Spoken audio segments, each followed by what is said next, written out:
Howdy y'all, Tex here. I reckon I'm gonna try to give y'all a little story video. Kind of talking with some people yesterday and having a good time, just kind of swapping stories, and they was talking about how, people I'm entertainment. That's just all there is to it. People keep me around for entertainment purposes, because I will say I'm that person that says the shit that you think, that you refuse to say. I don't have that filter most of the time. I'll just flat out tell it like it is, and I don't care. Okay? So, one of my buddies there yesterday was laughing about what I had posted on my Facebook on Christmas Day, because we did Christmas up in Ohio. It was 12 degrees. And of course, I don't like cold weather anyway. We was up there around Cincinnati doing Christmas. 12 degrees. And I put on my Facebook, I said, well, I had a pecker when I woke up this morning, and then I walked outside. Yeah, everybody was just howling about that because I put that. Well, a buddy of mine had replied to my Facebook post. He said, he said, you had some turtling going on, did you? Of course, I replied to him, and I said, no. I said, the Litter General went into full retreat. I said, there wasn't even a helmet sticking out of a foxhole on that deal. So that's kind of off the wall things that I say at times. And I'm back in Ohio at the moment, actually, with a load right now, and it's snowing. Imagine that. But I figured see if I could come up with a story to tell y'all. And one of the things that I was thinking of was a kind of an old, we'll go with the old EMS story. When in EMS, we have something called frequent flyers. And a frequent flyer is a person that we're very familiar with, because a lot of times they're trying to get drugs or something, so they're calling the ambulance, a lot. I mean, we see them multiple times a week, things like that.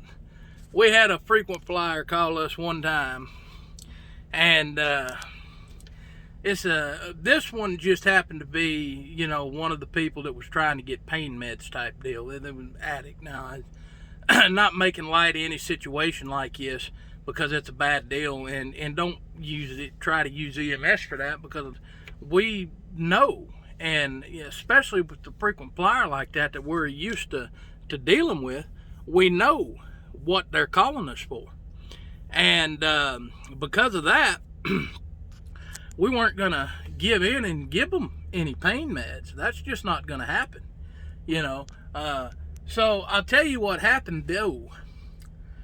This particular person was a frequent flyer. They called us. It was me and the guy I worked with plenty, and neither of us really took any kind of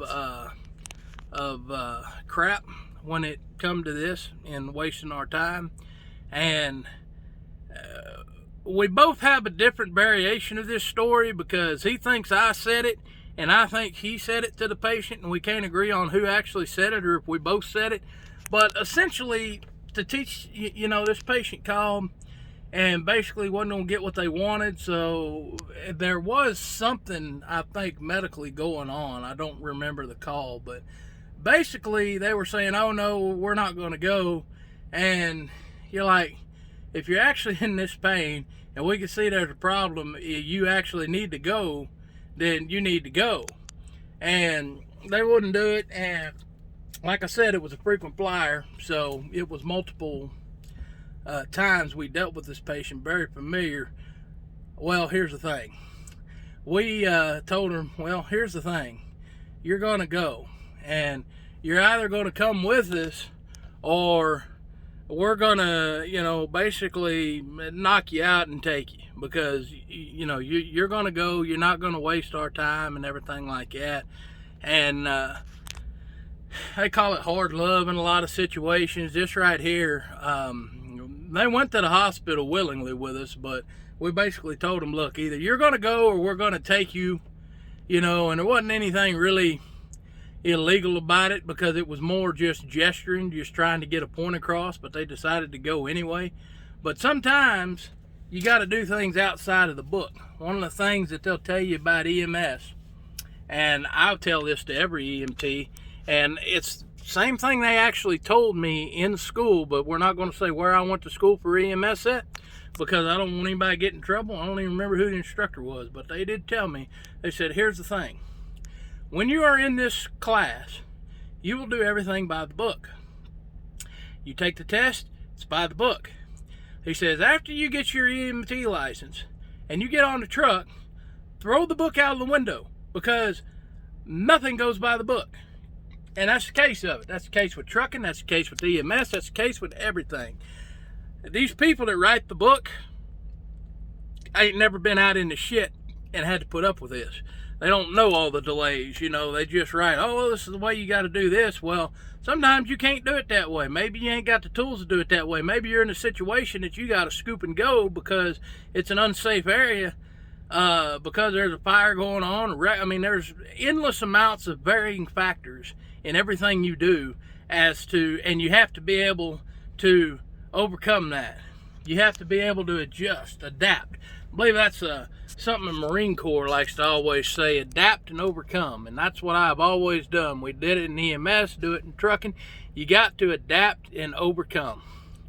So, that's just a little old short story I figured I'd share with y'all. I'm going to try to think of some more. I think what I'm going to do is I'm going to make a video, and it's going to be not for the people with weak stomachs. I'm probably going to have a little old gory story video, and if you got weak stomach, you know it's not something you need to see and or hear. So it'll be flagged as far as in the description and everything. I'm going to say, and do not watch if you have weak stomach, something like that. Anyway, y'all have a good one.